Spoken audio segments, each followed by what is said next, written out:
દક્ષિણ ગુજરાતમાં આવેલા માંડવીમાં માંડવી શુગર સહકારી મંડળી લિમિટેડની આખી પ્રોપર્ટી, જેમાં 100 વીઘા જમીન, મશીનરી, પ્લાન્ટ, આ બધું જ છે, એને 250 કરોડ રૂપિયાની મિલકતો માત્ર 37 કરોડમાં એક પ્રાઇવેટ કંપનીને પધરાવી દેવાનું એક કૌભાંડ સામે આવ્યું છે. આ માંડવી શુગર સહકારી મંડળી, જેમાં 55,000 ખેડૂત સભાસદો છે અને આ ખેડૂતોના 26 કરોડ રૂપિયા છે, એમાં સરકારના 20.5 કરોડ રૂપિયા છે.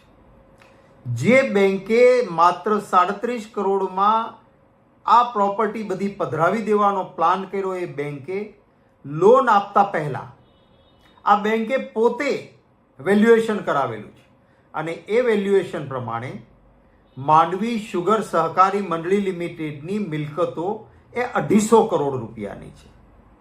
થોડા જ સમય પહેલા જે એના 250 કરોડ હતા એના 37 કરોડ થઈ ગયા.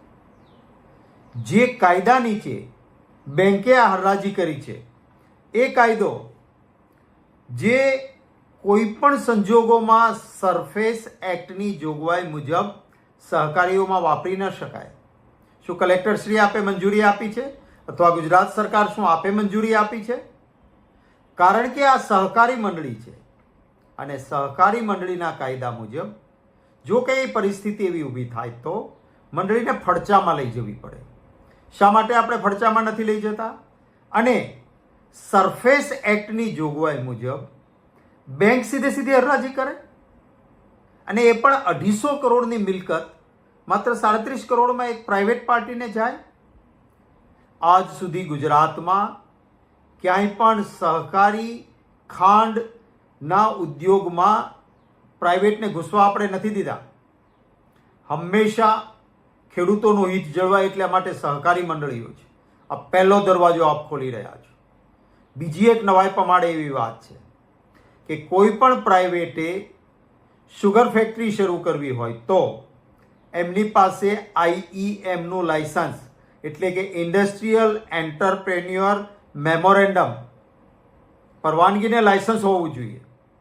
આ જે જુન્નર નામની મહારાષ્ટ્રની એક કંપનીને આપણી સહકારી મંડળીની 250 કરોડની પ્રોપર્ટી 37 કરોડમાં પધરાવીએ છીએ, એની પાસે IEMનું લાયસન્સ નથી.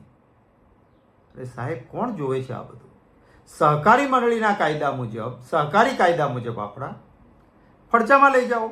અરે સરકારે પોતે જે વહીવટદાર કમિટી મૂકેલી હતી, એમના ચેરમેન સંદીપ શર્મા કહે છે કે ઓછામાં ઓછા 200 કરોડની તો આ મિલકત છે. તો 200 કરોડવાળી મિલકત 37 કરોડમાં કેમ જાય છે ભાઈ? ખેડૂતોના 26 કરોડ આમાં સલવાયેલા છે. ત્યારે ટ્રાન્સપોર્ટરોના પૈસા પણ રોકાયેલા છે. હું ચોક્કસ વિનંતી કરીશ ગુજરાત સરકારને કે આપ જાગો, આવો ભ્રષ્ટાચાર ન ચાલે. આપણા લોખંડી પુરુષ સરદાર વલ્લભભાઈ પટેલે બારડોલી સત્યાગ્રહ પછી સહકારી ખાંડ ઉદ્યોગ કરતી મંડળીઓ સ્થપાયેની વાત કરી હતી અને 1955માં આપણે ગૌરવભેર કહી શકીએ ગુજરાતમાં પહેલી મંડળી સ્થપાઈ હતી. અને આજે આપણે આ જુન્નર એક પ્રાઇવેટ કંપનીને આપી રહ્યા છીએ 250 કરોડની મિલકત 37 કરોડમાં. મેં ઇન્ટરનેટ ઉપર જોયું ને, તો આ જે જુન્નર છે એમાં ભાજપના એક સહયોગી પક્ષના MP ડાયરેક્ટર છે. મારો સવાલ છે કે શું આ એટલા માટે તમે આપો છો કે તમારા સાથી પક્ષના સંસદ સભ્ય છે તો ગુજરાતના ખેડૂતોના 250 કરોડ લૂંટી અને 37 કરોડમાં લઈ જાય? ક્યાં છે રજિસ્ટ્રાર શ્રી? અરે ક્યાં છે ખાંડ નિયામક શ્રી? તમારી પણ જવાબદારી છે. લડવું પડે કોર્ટમાં લડો. નાક દબાવો. બેંકો આવી રીતે સીધી હરાજી ન કરી શકે. આપણું વેલ્યુએશન છે એ બતાવો.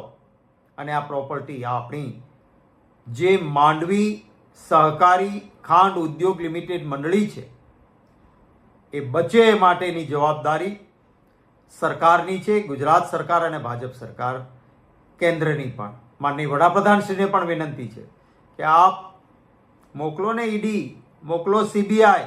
આ સૌથી મોટો ભ્રષ્ટાચાર છે. ગુજરાત લૂંટાય છે. આપ મૌન ના બનો, આપ પણ એક્શનમાં આવો અને 55,000 ખેડૂતો, જેમાં મહદઅંશે આદિવાસી છે, એમના હિતોનું રક્ષણ થાય એવી માગણી કરું છું.